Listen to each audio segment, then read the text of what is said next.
എല്ലാവർക്കും എൻ്റെ നമസ്കാരം. നമ്മുടെ ചാനലിലേക്ക് ഹൃദ്യമായ സ്വാഗതം. ഞാനിന്ന് എന്നെ നിങ്ങളെ നാട്ടിലോട്ട് കൂട്ടിക്കൊണ്ടു പോവുകയാണ്. അവിടെ 2 അമ്പലങ്ങളുണ്ട്. തൃക്കണ്ണാപുരം ശ്രീ മഹാവിഷ്ണു ക്ഷേത്രവും പുനലാൽ ശ്രീ ധർമ്മശാസ്ത്ര ക്ഷേത്രവും. ഈ ക്ഷേത്രങ്ങളെക്കുറിച്ചും ഞാൻ ഓടി നടന്ന സ്ഥലമെല്ലാം നിങ്ങൾക്ക് കാണിച്ചു തരാം കേട്ടോ. കണ്ടോ, പഴയ ഓർമ്മകൾ ജനിപ്പിക്കുന്ന സ്ഥലങ്ങൾ. ഈ വഴിയൊന്നും അന്നിത്ര വലുതല്ലായിരുന്നു കേട്ടോ, കുഞ്ഞ് ഇടവഴിയായിരുന്നു. നമ്മളെല്ലാം അമ്പലത്തിൽ പോയ നമുക്ക് ഈ അമ്പലത്തിൽ വരാനായിരുന്നു കൂടുതൽ ഇഷ്ടം. കാരണം കുഞ്ഞു വഴിയിലൂടെ നടന്ന്, ഇവിടെ എല്ലാം വയലായിരുന്നു ചുറ്റും.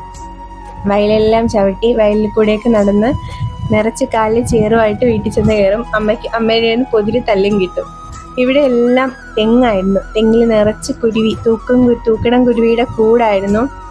അന്നും ഇതുപോലെ പശുക്കളെ മേയുന്നതും കൊക്കിനെയും എല്ലാം കണ്ട്, കൊറ്റിയെല്ലാം കണ്ട് സന്തോഷമായിട്ട് കളിച്ച് തിരിച്ച് നടന്ന കുട്ടിക്കാലം. ഇതാണ് നമ്മുടെ ധർമ്മശാസ്ത്ര ക്ഷേത്രം. ഇവിടെ അയ്യപ്പൻ ചവിട്ടിയൊരു പാറയുണ്ട്. പണ്ടെല്ലാം അതൊരു അത്ഭുതമായിരുന്നു, ഇപ്പോഴും അത്ഭുതമാണ്.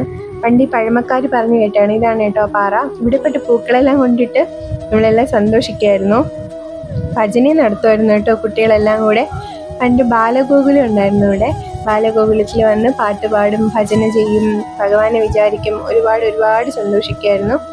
ഇവിടെ ഉണ്ടായ അനുഭവ കഥയും കൂടെ ഞാൻ പറഞ്ഞു തരാം. ഇവിടുത്തെ മുത്തശ്ശിക്കുണ്ടായ, അതായത് കഴകപ്പണിക്ക് വരുന്ന മുത്തശ്ശിക്കുണ്ടായ അനുഭവ കഥ. മുത്തശ്ശി ഒരു ദിവസം രാത്രി ഒരുപാട് താമസിച്ചു. കഴകപ്പണി കഴിഞ്ഞിട്ട് വീട്ടിൽ പോകാനായിട്ട്, എൻ്റെ അയ്യപ്പ ഞാൻ എങ്ങനെ ഒറ്റയ്ക്ക് പോകുന്നതെന്ന് ചോദിച്ചപ്പോൾ, കുറച്ച് ദൂരം ചെന്നപ്പോൾ ഒരു കുട്ടി പിറകെ ശബ്ദം കേട്ട്, അമ്മമ്മ ധൈര്യമായിട്ട് പൊയ്ക്കോളും, ഞാൻ പുറകെ ഉണ്ടെന്ന്. അങ്ങനെ മുത്തശ്ശി അവിടെ ചെന്ന് തിരിഞ്ഞു നോക്കിയപ്പോൾ കുട്ടിയെ കാണാനില്ല. മുത്തശ്ശി പറഞ്ഞ കഥയാണ് ഇത്.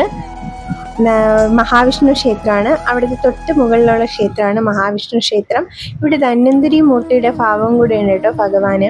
അതുകൊണ്ട് തന്നെ ഏത് രോഗശമനത്തിനും ഇവിടുത്തെ വഴിപാടുകൾ വളരെ നല്ലതാണ്.